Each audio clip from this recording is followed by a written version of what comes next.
শুভেন্দু অধিকারী, তুমি যে বারবার গাজার কথা বলতেছো, মুসলমানদেরকে ধমক দিচ্ছ, গাজার পার্শ্ববর্তী ইসরায়েলের ইহুদিদের বর্তমান অবস্থা কি তা কি তুমি জানো? তা কি তোমার জানা আছে? ইরানের একটা থাপ্পড় খেয়ে তাদের অবস্থান কি তা কি তোমার জানা আছে? তুমি গাজাকে নিয়ে মুসলমানদেরকে, বাংলাদেশের মুসলমান সহ ইউরোপ মানে মালয়েশিয়া, ইন্দোনেশিয়া এবং আরব বিশ্বের মুসলমানদেরকে তুমি বৃত্তাঙ্গুলি দেখাচ্ছ। তোমার দেশে যদি 2-3টা মুসলিম রাষ্ট্র আক্রমণ করে, তাহলে তোমার দেশ কি অবস্থায় পৌঁছবে? ইসরায়েলের যে অবস্থা তার থেকে অনেক শোচনীয় পরিণতিতে তোমার পড়তে হবে। এই বিষয়টি কিন্তু তুমি বোঝো নাই।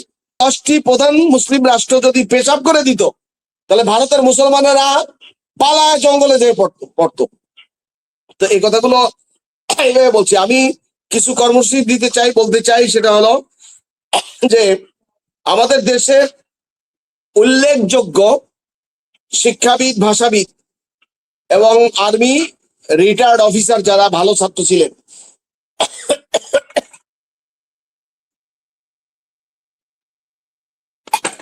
এই কাজটি করার দায়িত্ব হলো প্রথম সরকারের।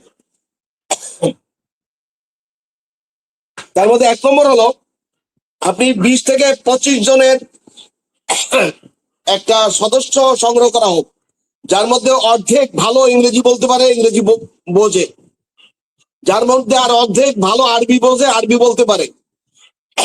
এরকম 20-25 জনের 4 থেকে 5টা টিম করা হোক। টিম, এই টিম যদি সরকারের সদিচ্ছা থাকে, তাহলে আমরা ইন্দোনেশিয়া, মালয়েশিয়া, কাতার, কুয়েত, দুবাই, বাহরাইন, সৌদি আরব, সমস্ত মুসলিম রাষ্ট্রগুলোতে যারা আরবি ভালো জানে তাদের একটা টিম পাঠানো।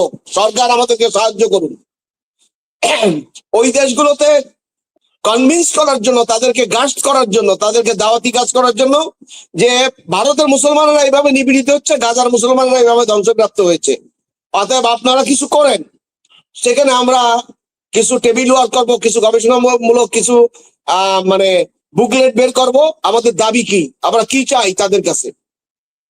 এটা এই মানে বুকলেট যেগুলো তৈরি হবে, সেগুলো আরবি ভাষায় হবে এবং ইংরেজি ভাষায় হবে। যে দেশগুলো ইংরেজ এবং ইউরোপিয়ান কান্ট্রিতেও যাওয়া দরকার, আমেরিকাতেও যাওয়া দরকার, অস্ট্রেলিয়াতেও যাওয়া দরকার। এই 4-5টা টিম যদি এভাবে কাজ করা যায়, তাতে বেশি খরচ হয় না। একটা রাষ্ট্রের মানে 1-2 কোটি টাকা যথেষ্ট।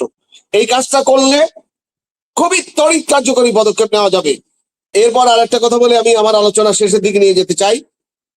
বিশ্ব বিবেক কিন্তু বোমার মতো তাকিয়ে আছে।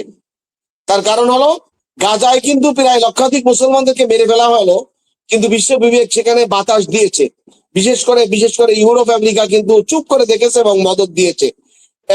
সেক্ষেত্রে গাজা কিন্তু একবার শেষ হয়ে যায়নি। শুভেন্দু অধিকারী, তুমি যে বারবার গাজার কথা বলতেছো, মুসলমানদেরকে ধমক দিচ্ছ, গাজার পার্শ্ববর্তী ইসরায়েলের ইহুদিদের বর্তমান অবস্থা কি তা কি তুমি জানো? তা কি তোমার জানা আছে? ইরানের একটা থাপ্পড় খেয়ে তাদের অবস্থান কি তা কি তোমার জানা আছে? তুমি গাজাকে নিয়ে মুসলমানদেরকে, বাংলাদেশের মুসলমান সহ ইউরোপ মানে মালয়েশিয়া, ইন্দোনেশিয়া এবং আরব বিশ্বের মুসলমানদেরকে তুমি বৃত্তাঙ্গুলি দেখাচ্ছ। তোমার দেশে যদি 2-3টা মুসলিম রাষ্ট্র আক্রমণ করে, তাহলে তোমার দেশ কি অবস্থায় পৌঁছবে?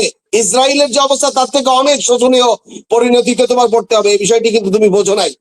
তুমি একজন গন্ডামূর্খ, একটা উম্মত, একটা মাতাল। ট্রাম্প এক মাতাল আর তুমি আরেক মাতাল। এই জন্য আরেকটি কথা শেষে, আওয়ামী লীগের নেতারা আবার এই ভাই বলেছেন, কর্নেল সাহেব বলেছেন, যে আমরা দেখলাম যে গাজীপুরের জাহাঙ্গীর মিয়ার মতো একজন ব্যক্তি শুভেন্দু অধিকারীর হাতে একটা ফুলের তোড়া নিয়ে গিয়েছে। তাহলে মান তাসাব্বাহা বিকওমিন ফাহুয়া মিনহুম, হাদিসে বলা হয়েছে যে যেমন তার হাসন রসর হবে তেমন ব্যক্তিদের সাথে।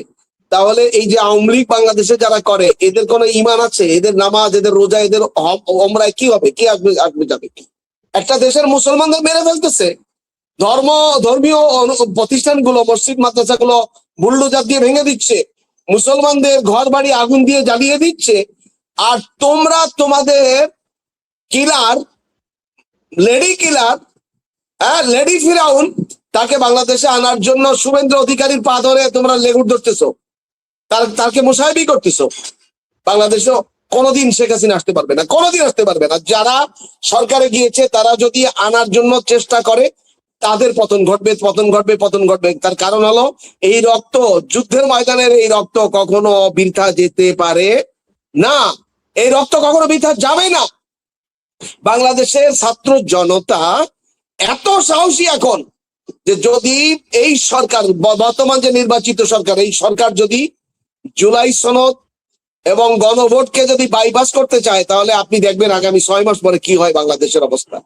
এই সরকার কয়দিন টিকে থাকে সেটা দেখবেন। আমি এই জন্য আওয়ামী লীগকে, দেশের যারা মোটামুটি আখিরাত ভয় করে, হ্যাঁ, প্রতিফল দিবসকে ভয় করে, বিচার দিবসকে ভয় করে, তাদেরকে বলবো আওয়ামী লীগের সাথে যদি আপনারা কেউ থেকে থাকেন, মেহেরবানি করে তওবা পড়ে আওয়ামী লীগকে ছেড়ে দেন।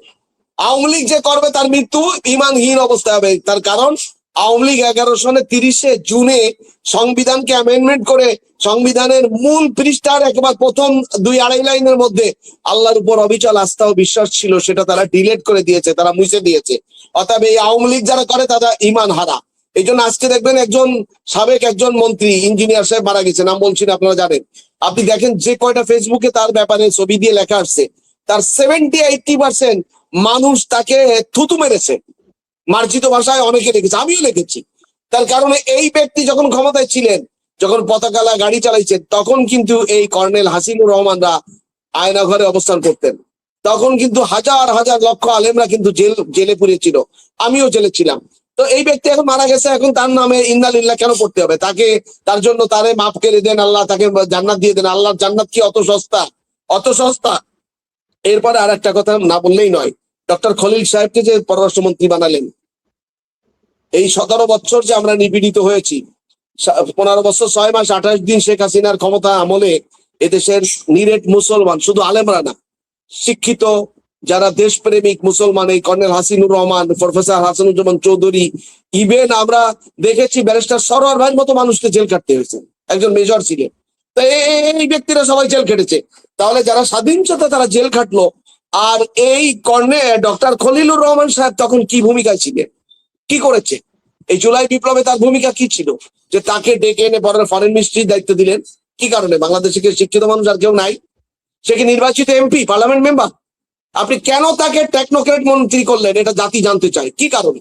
অতএব এই নতজানু ব্যক্তিদের দ্বারা, যত বড় শিক্ষিত হোক না কেন, বিসিএস ক্যাডারের তিনি যত বড় উচ্চ পর্যায়ে যান না কেন, এই সমস্ত ব্যক্তি দিয়ে বাংলাদেশের স্বাধীনতা, সার্বভৌমত্ব, মুসলমানদের অস্তিত্ব, মুসলমানদের মর্যাদা ক্ষুণ্ণ হবে ছাড়া মুসলমানদের মর্যাদা রক্ষা হবে না, হবে না, হবে না। আমরা 18 মাস দেখেছি ডক্টর প্রফেসর ইউনূস সাহেব যখন ক্ষমতায় ছিলেন, অন্তর্বর্তীকালীন সরকার, আমরা 18 মাস বর্ডার থেকে পেঁয়াজ, মরিচ এবং আলু আনার পিও ছাড়া হয়নি। 3টি মন্ত্রণালয় যৌথভাবে সিদ্ধান্ত নিয়েছিল, বাণিজ্য মন্ত্রণালয়, কৃষি মন্ত্রণালয় আর সম্ভবত আর পররাষ্ট্র মন্ত্রণালয়, 3টে মন্ত্রণালয় যৌথভাবে বসে এটা সিদ্ধান্ত নিয়েছিল।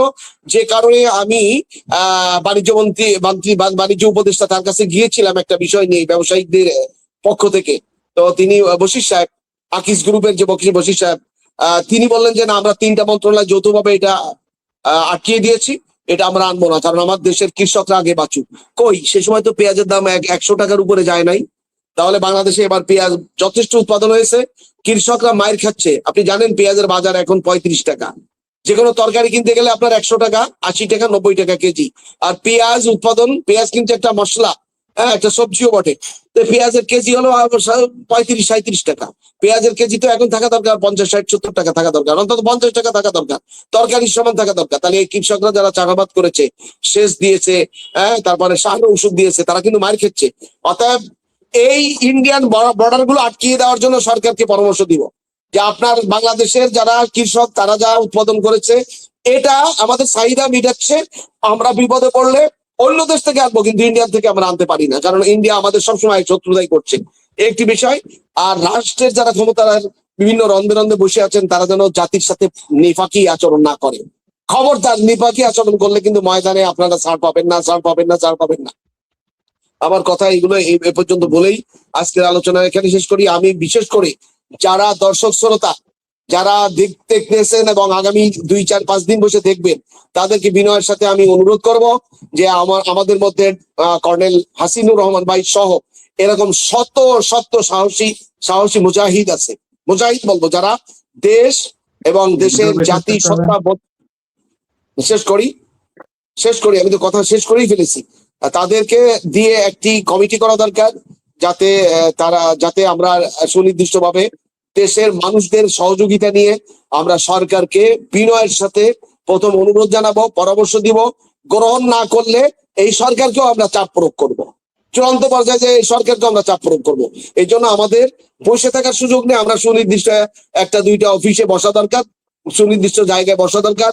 বসে বসে এই দেশের চিন্তাশীল, ইমানদার, শিক্ষাবিদ, উচ্চ শিক্ষিত যারা প্রফেসর, ডক্টর, সাবেক সচিব, আর্মি অফিসার, তাদের নিয়ে আমাদের এই পশ্চিমবঙ্গের মুসলমানদেরকে উদ্ধার করার জন্য কি কি করণীয় সে বিষয়গুলো আমরা ব্ল্যাক অ্যান্ড হোয়াইট কাগজ কলম নিয়ে বসা দরকার এবং সেগুলো কার্যকরী পদক্ষেপ নেওয়া দরকার। আল্লাহ তাআলা আমাদেরকে সেই পদক্ষেপ নেওয়ার ইমানি জজবা, ইমানি তাগিদ আল্লাহ তাআলা আমাদেরকে দান করুন। সেই কথা রেখেই আমি আমার আলোচনা এখানে শেষ করি। আসসালামু আলাইকুম ওয়া রাহমাতুল্লাহ। হাযা মা ইনদি ওয়া লিল মুমিনিন আলাইহি তাওয়াক্কালতু ওয়া ইলাইহি উনীব।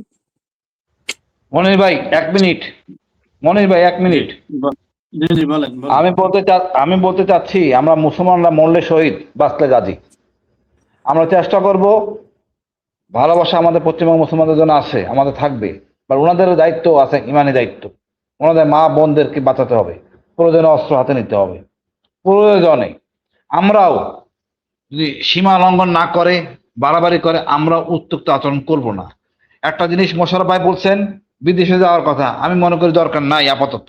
1 পৃষ্ঠার মধ্যে সুপারিশ লিখি, অতি প্রয়োজনীয় এবং দীর্ঘমেয়াদী করে। আমরা বাংলাদেশে অনেক এমবেসি আছে, এটা আমরা 2 দিনের মধ্যে পৌঁছাইতে পারি। এমবেসিতে দিয়ে গেটে দিয়ে আসলাম, অনেক কাজ হবে। তারা কিন্তু এটা পাওয়ার পরে তার কেন্দ্রে পাঠাবে, এটা আরো জরুরি হবে। আবার হাসানুজ্জামান ভাইয়ের সাথে বসে আপনারা ড্রাফট করে দেন, একই চিঠি সব এমবেসিতে আমরা দিব, ইনশাল্লাহ কাজ হবে এবং মুসলমানরা উপকৃত হবে। ধন্যবাদ। আসসালামু আলাইকুম। জি, ধন্যবাদ।